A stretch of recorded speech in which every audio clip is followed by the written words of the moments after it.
एक महीने और एवरेज अगर पिछले 6 महीने का निकालो तो भी 2 लाख करोड़ से ज्यादा होगा। जब टैक्स कलेक्शन बढ़ता है, सरकार ईमानदारी के साथ में टैक्स कलेक्ट करती है, ईमानदार टैक्स पेयर्स का सम्मान करती है, तब उस टैक्स कलेक्शन के पैसे से देश की सरकार गरीब के कल्याण के निमित्त काम कर पाती है, गरीब के घर में शौचालय बना पाती है, गरीब का मकान बना पाती है, गरीब के घर में बिजली पहुंचा पाती है, गरीब के घर में गैस का चूल्हा पहुंचा पाती है, गरीब को अधिक संसाधन उपलब्ध करा पाती है और दूसरी तरफ देश के इंफ्रास्ट्रक्चर के डेवलपमेंट पर काम कर पाती है, लाखों किलोमीटर सड़क बनाती है, नया रेलवे इंफ्रास्ट्रक्चर खड़ा करती है, देश में आधुनिक एविएशन का जो है हवाई सेक्टर को खड़ा करती है और पूरे देश में एक युगांतरकारी परिवर्तन देखने को मिलता है। इस 7 साल की यात्रा में जब ये कहा गया था, आशंकाएं व्यक्त की गई थी स्टेट्स के द्वारा कि नई टैक्स रिजीम लागू होने के कारण से उनको नुकसान हो सकता है, मोदी जी की गारंटी थी कि जिस भी राज्य को जो नुकसान होगा उसका मिनिमम टैक्स पर कलेक्शन जो है एवरेज 2017 से पहले का था, उतना गैप जो है वायबिलिटी भारत सरकार गैप पे करेगी। और मैं गर्व के साथ में ये कह सकता हूँ कि भारत सरकार ने निरंतर बिल्कुल समय पर सब राज्यों को बिना पॉलिटिकल बाउंड्रीज को में फंसे हुए उसको पे किया। अभी हाल ही में आपने देखा होगा कि 10 तारीख को महीने के हर साल टैक्स डिविडेंड का पैसा जो स्टेट का कॉम्पोनेंट है वो स्टेट्स को जाता है। पहली बार शायद इतिहास में ऐसा हुआ होगा आजाद भारत की कि टैक्स का पैसा 1 तारीख को देश की सरकार ने ट्रांसफर कर दिया। 12 महीने में 14 किस्त सरकार राज्यों को देती है।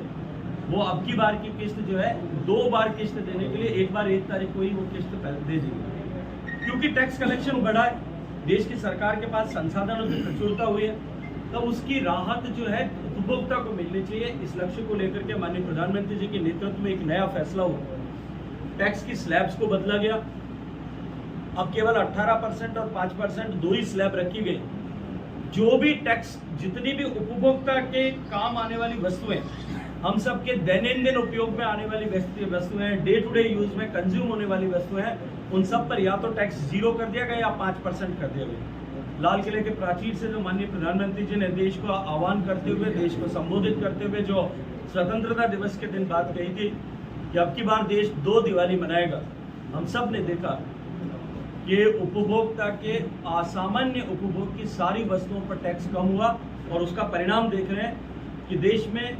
एक तरफ डिजिटल पेमेंट, उपभोक्ता के सामान्य उपभोग की वस्तुओं को खरीदने का जो डिजिटल पेमेंट है वो ऑल टाइम हाई हुआ है, उसमें 31% की ग्रोथ रजिस्टर हुई। इलेक्ट्रॉनिक सामान पर जिस तरह से हमारे टीवी सस्ते हुए, मोबाइल सस्ते हुए, हमारे कंप्यूटर्स, लैपटॉप सस्ते हुए, उनकी खरीद जो है उसमें 29% का इजाफा पिछले ईयर के कंपैरिजन में इस बार देखने को मिला है। अभी तो दिवाली दूर है, इस बार दिवाली में मार्केट जो है वो जिस तरह से बूम करेगा, लोग आशंका व्यक्त करते थे कि टैक्स कम कलेक्ट होगा, लेकिन माननीय मोदी जी का ये भरोसा था और हमने बार बार गंभीरता के साथ में इस बात को कहा था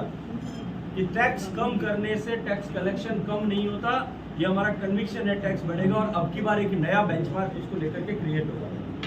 देश के लोगों ने 2 बार दिवाली मनाई और मैं आपको सारे मीडिया के बंधुओं के माध्यम से आपके सारे दर्शकों को हृदयपूर्वक उसके लिए बधाई देना चाहता हूँ। इसी क्रम में अभी हम सब ने देखा एक ऐसा संगठन जो हम सब का मातृ संगठन है, उसकी यात्रा 100 वर्ष की यात्रा पूरी हुई।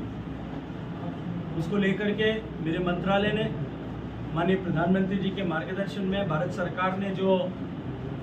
एक स्मृति सिक्का इस स्मरणोत्सव पर 100 वर्ष के इस यात्रा ऐतिहासिक पल पर जो जारी किया और एक डाक टिकट जो जारी किया, उसको माननीय प्रधानमंत्री जी ने स्वयं 1 तारीख को रिलीज किया है। और उस सिक्के पर जैसा प्रधानमंत्री जी ने अपने उद्बोधन में कहा कि भारत के इतिहास में पहली बार हुआ है कि भारत के सिक्के पर मां भारती का चित्र जो है उस पर उकेरा गया और देश के लाखों स्वयंसेवकों ने उस दिन बहुत प्रसन्नता व्यक्त की होगी, उनके मन में खुशी हुई होगी कि उस मां भारती की प्रतिमा को वंदन करते हुए स्वयंसेवकों को उस पर उकेरा गया। इसी क्रम में एक स्टैम्प, जब 62 की लड़ाई के बाद में कांग्रेस की सरकार होते हुए भी 1963 में राष्ट्रीय स्वयंसेवक संघ के स्वयंसेवकों को एक दुर्लभ अवसर मिला था कि हमने उस समय का राजपथ और वर्तमान का कर्तव्य पथ इस कर्तव्य पथ पर रिपब्लिकन डे परेड, गणतंत्र दिवस की परेड में स्वयंसेवकों ने गणवेश सहित हिस्सा लिया था। उस स्टैंप पर उसको उकेरा गया। एक ऐसा संगठन जो 100 साल पहले परम पूजनीय आद्य सरसंघ चालक डॉक्टर साहब ने प्रारंभ किया था, और उनके साथ कुछ उंगलियों पर गिन सकने जितने स्वयंसेवकों ने जो यात्रा प्रारंभ की,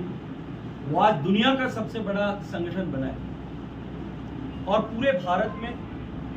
लाखों लाखों ऐसे लोगों का सृजन, व्यक्तित्व